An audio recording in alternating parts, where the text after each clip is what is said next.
So welcome to our first InterestEd session. I'm Mrs. Nedved, high school math teacher at Branson. And this is Nikki Paul. She is a personal trainer. Hello. She's my personal trainer. And we're just going to talk about weightlifting 101, kind of the basics of what not to do, what to do, difference of weightlifting versus cardio, and we'll do some sample exercises. All of this is being recorded, so if you would like the recording to rewatch, take some notes, just let us know and we'll be happy to help. I see a question came in. Let me answer here quick. Oh, yep. All right, gotcha.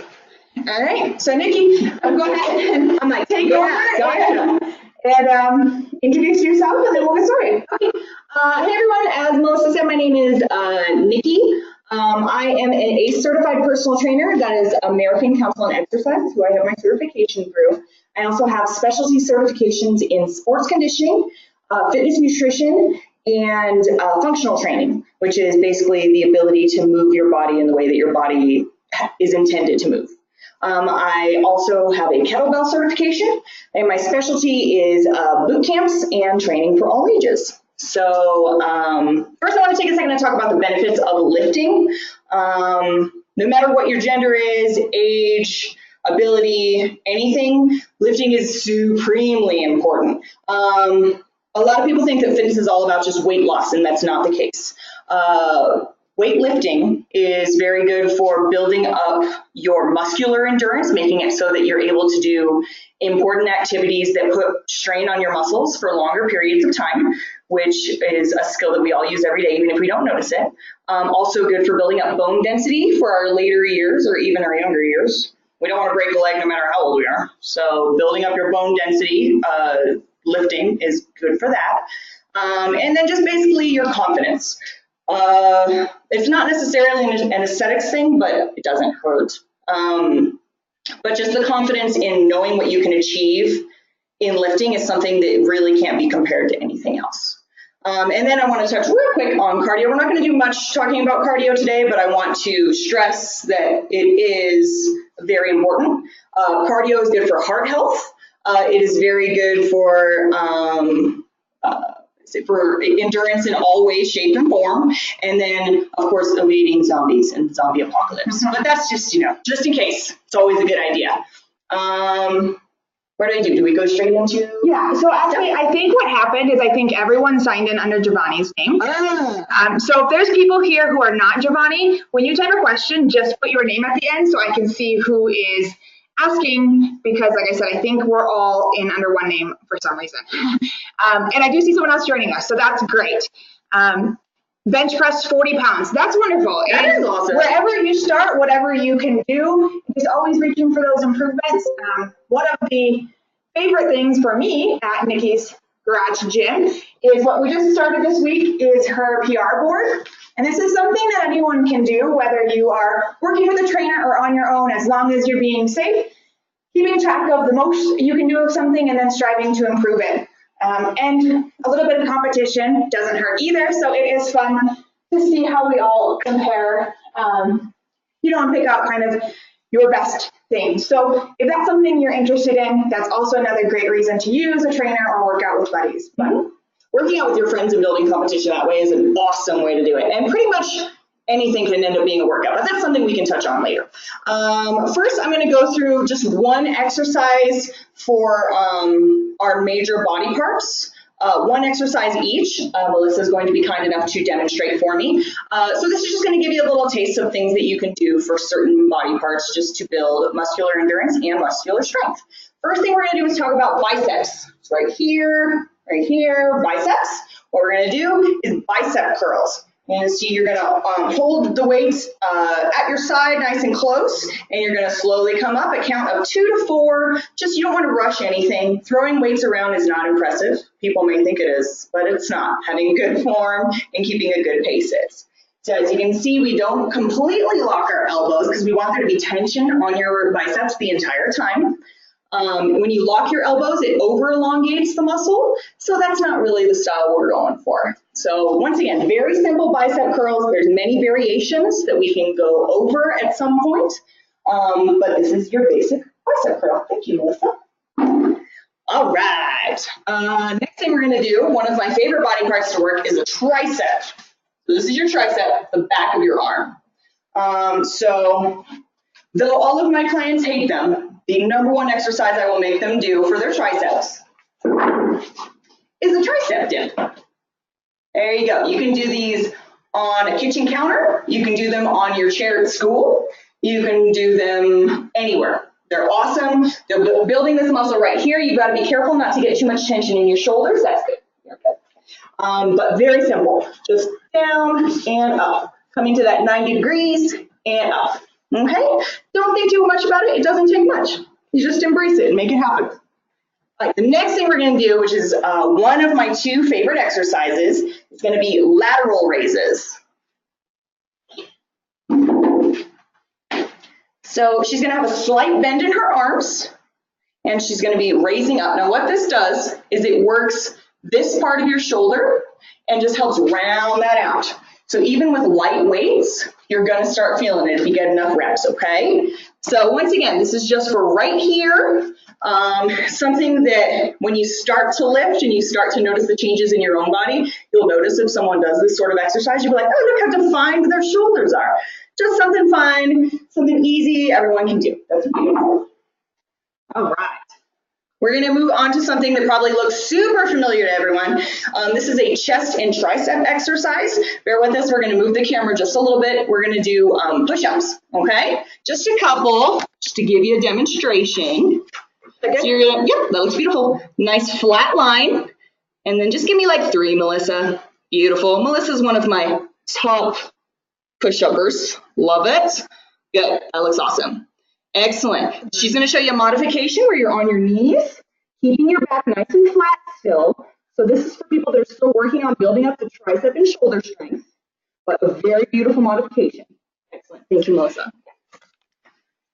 And push-ups are something that especially a lot of my female clients will come to me and complain about how they've never been good at them. And they'll just say, well, it's the way my body is made. I'm just not good at it. This is not a thing. This is not a thing, okay? I will tell you exactly how before I became a professional personal trainer, how I got good at push-ups. I started with, say, like a wall, and you can do this. So you're doing push-ups just with limited range, right? You can go to this here box, and you can do push-ups again, limited range. And you slowly make your way to the floor. So it's not impossible. You can all do it. There's always a modification for anything, okay? I couldn't do them when I started working on Nikki a little over a year and a half ago at all. My husband's military. He does them like fast and a ton, and it was always discouraging. And I same thing. I was like, I can't do them. You can do them. So just take your time and build up to it. Just keep practicing. Yes, very much so. Okay, so then we're going to go to probably my number one favorite exercise in the world, which is squats. I have a phrase that is my key phrase that I use with most of my clients. And I say there's always time for squats and core. And those are the two things we have left in our demonstration. So a good squat, you're basically sitting in an invisible chair. Okay? So demonstrate and invisible chair. Excellent. Let me get a little shot of the knees. Can you turn that way? There you go. That looks perfect. Never mind. All right, good, good, good. So as you can see, if there were a chair behind her, she'd be sitting perfectly. Okay? Her knees do not exceed her toes. They stay nice and back. And the key here. Okay. All right. I'm not going to make her squat this whole time. But the key here is you want to make sure. Did I mess it up? Oh, I don't know. You want to make sure that you're engaging without overdoing it. So a lot of times people were like, well, I can get lower if my knees go forward. But if your knees go forward, you're going to add tension into these different parts of your legs that you're not trying to get tension in. In a squat, you're basically working your quads, which is the fronts of your legs, on your descent. And when you reach 90 degrees, which is, let me see, it's 90 degrees-ish. You all know what I'm talking about. When you reach 90 degrees, anything below that, you're going to be engaging your hamstrings and your glutes, okay? So full leg exercise, if you can do it properly, but maintaining good form is super important. Using a box for modification to get started. Sure. Again, this is something I did when I started with Nikki. My squats were bad. And so this was one of the first exercises we did together to improve my squats. Okay, let's see if we can get the full range. So I put a box right behind her and then asked her to sit on it so that she's literally practicing. You see her knees do not come forward. So she's just getting that range without having to worry about, a lot of people worry about their stability and whether they're going to fall over if they have correct form, which I've seen, it does happen, but kind of gives you that confidence to do it correctly and then give your body that muscle memory that it needs. Okay? Let's see. So we have one more we need to demonstrate. We need to demonstrate a plank. Oh yes. Now there are many plank variations. I'm going to have her show you, that's a high plank up on her hands.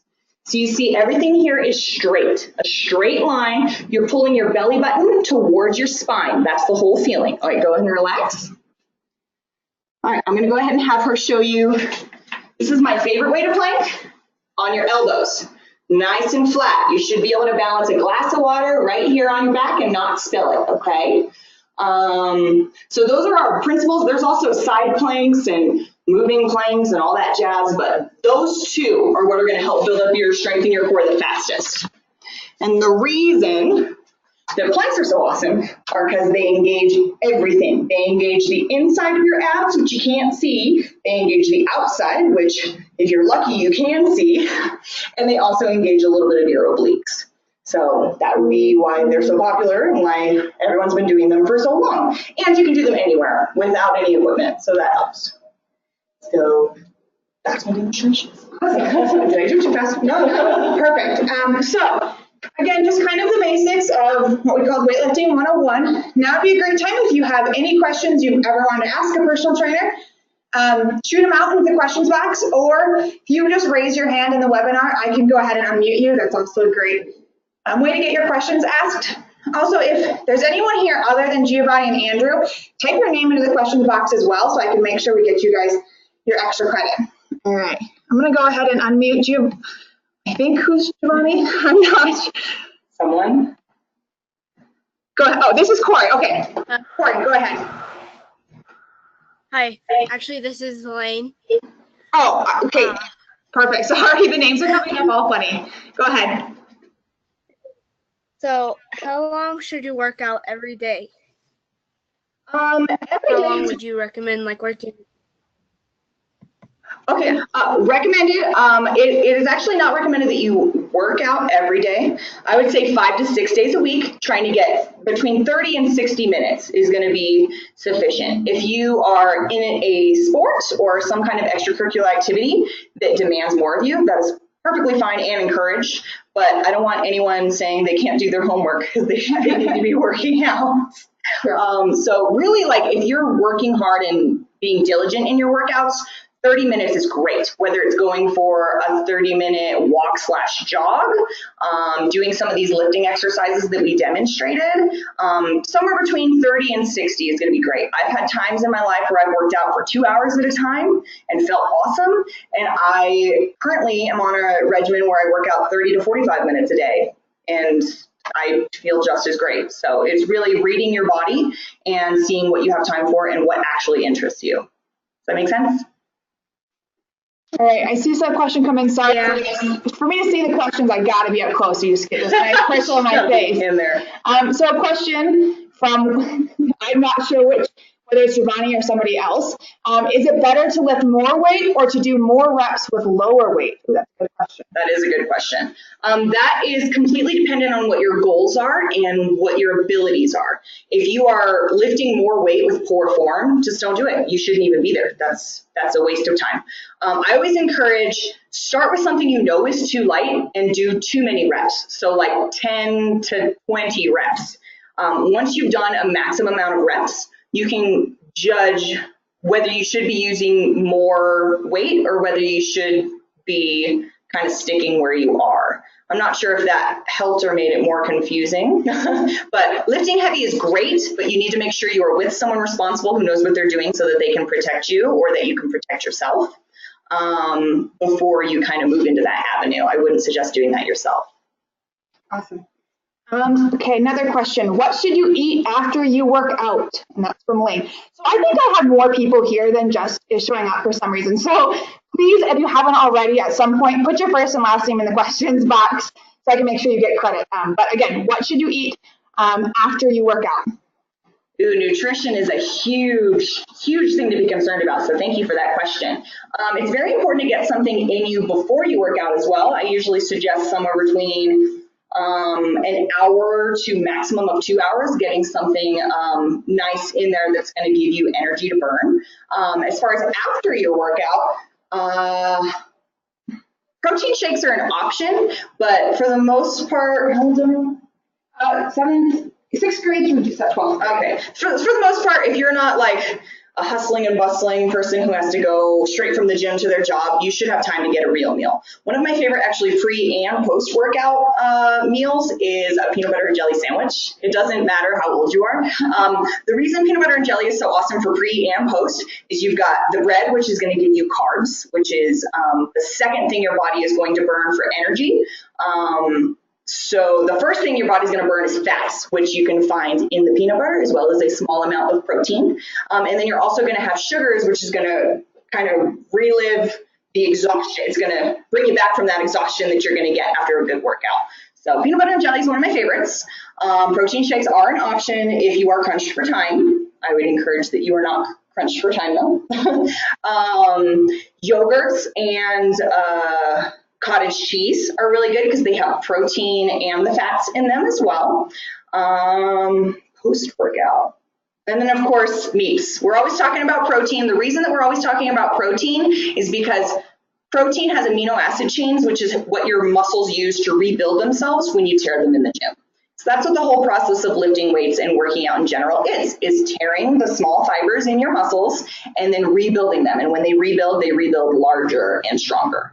So that's why protein is so important, because protein has amino acids. Amino acids are going to help rebuild those muscles. Hopefully that helped. And nutrition is something you're interested in. We can definitely do another InterestEd session on that topic alone. It's a great topic. Oh yeah, we can go for hours. I had another question come in. Are pull-ups, are pull-ups a good workout? Pull-ups are an amazing workout. And this is something that really irritates all of my clients because pull-ups are hard, especially as you grow. The heavier you are, the more you're pulling up. But also the only way to get better at pull-ups is to do pull-ups. So we have several different ways that we can talk about in another webinar where we can talk about ways to get yourself better at pull-ups. But to answer the question bluntly, they're one of the best workouts you can do. So if you have the ability to do them and somewhere to do them, please keep doing them. Also something I couldn't do a year and a half ago when I started. I got up to I was doing about 4 or 5 at a time. Maybe which is a big deal, trust me. I lost a little bit, but yeah, absolutely. I have another question. Is it better to stretch before you start or after your muscles are warmed up a bit? Ooh, good question. Okay, that is a good question. It's actually 2 different kinds of stretches that are recommended. The first kind of stretch, which would be what you do before, would be what's called dynamic stretching. Just think of the word dynamic and it's going to cue you as to what you should be doing. It should be things where you're moving. A dynamic stretch would be like a walk/jog on a treadmill, or even a walk/jog out in the world. It would be things like, high knees, a little bit of this. You're just getting all your joints and everything lubricated and ready to do work to actually put exhaustion towards them. So dynamic warm-ups, anything that involves moving, like this would be a dynamic upper body warm-up, something simple. That's before, and then after is when you're going to do the things that you would normally, like you're kind of remember from like youth sports. If that makes sense. If some of you are in youth sports now, we'll hold for 30 seconds, lay on the ground and hold, like that sort of stuff. There are some benefits to doing it before, but really you're going to maximize your benefits if you stretch your muscles in that way at the end of your workout, because that's when they really need to be elongated, which is what those stretches are doing. Awesome. Good question. Okay, that's all the questions that have come in. I see another hand right, and they're offline. So any other questions, go ahead and throw them out in the questions box, or like I said, raise your little virtual hand there and I can unmute you. I do just want to make sure I'm seeing names of everyone who is here. I see Andrew, Cassidy, Lane, I think maybe one of these is Giovanni, but I'm not actually even sure on that. Anybody else here who has not typed their name or asked a question, and I can make sure I get you as well. If there are no other questions, I hope you enjoyed our brief little kind of intro to weightlifting. If you're in the Colorado Springs area and you're interested in Nikki's personal training sessions, let me know and I'll absolutely shoot you her contact info. Like I said, I've been using them for a year and a half and have seen huge benefits and absolutely recommend her. And I think as long as we see this continued interest, we'll continue with these for our InterestEd sessions, which are about every 6 weeks. So just keep your eye out. Thanks for coming. Remember, you do get a homework pass or extra credit. Just let your teacher know that you're interested in that. And otherwise, I think we're good to go here. Have a great rest of your day. Thanks for coming. Thanks, guys.